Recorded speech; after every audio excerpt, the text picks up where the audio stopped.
नमस्कार दोस्तों, आज मैं आपके लिए एक प्रेरणादायक कहानी लेके आई हूँ। नजरिया अपना अपना।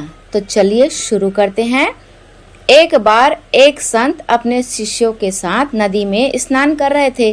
तभी एक राहगीर वहां से गुजरा तो महात्मा को नदी में नहाते देख उनसे कुछ पूछने के लिए रुक गया।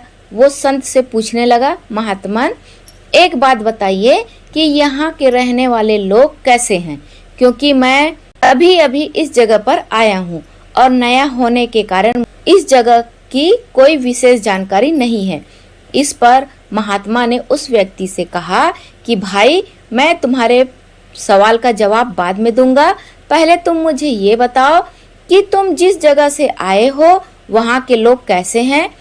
इस पर उस आदमी ने कहा, उनके बारे में क्या कहूँ महाराज, वहाँ तो एक से एक कपटी और दुष्ट लोग रहते हैं, इसलिए तो उन्हें छोड़कर यहाँ बसेरा करने के लिए आया हूँ।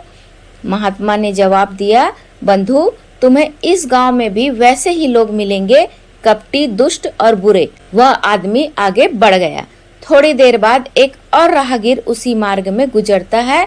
महात्मा को प्रणाम करने के बाद कहता है, महात्मा जी, मैं इस गांव में नया हूँ और परदेश से आया हूँ और इस गांव में बसने की इच्छा रखता हूँ, लेकिन मुझे यहाँ की कोई खास जानकारी नहीं है, इसलिए आप मुझे बता सकते हैं कि ये जगह कैसे है और यहाँ के रहने वाले लोग कैसे हैं। महात्मा ने इस पर फिर वही प्रश्न किया और उनसे कहा कि मैं तुम्हारे सवाल का जवाब दूंगा, लेकिन बाद में पहले तुम मुझे ये बताओ, पीछे से जिस देश से भी आए हो वहाँ रहने वाले लोग कैसे हैं।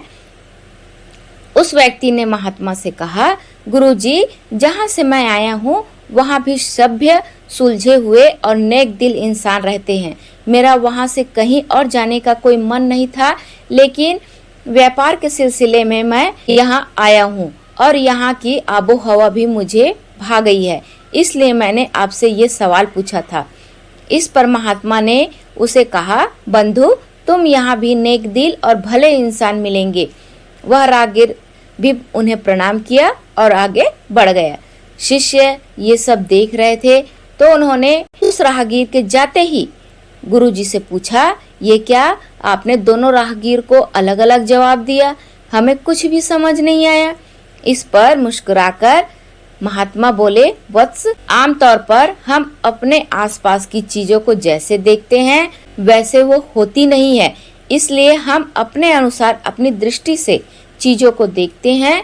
और ठीक उसी तरह जैसे अगर हम अच्छाई देखना चाहें तो हमें अच्छे लोग मिल जाएंगे और अगर हम बुराई देखना चाहें तो हमें बुरे लोग ही मिलेंगे। सब देखने के नजरिए पर निर्भर करता है और यही जिंदगी का सार है।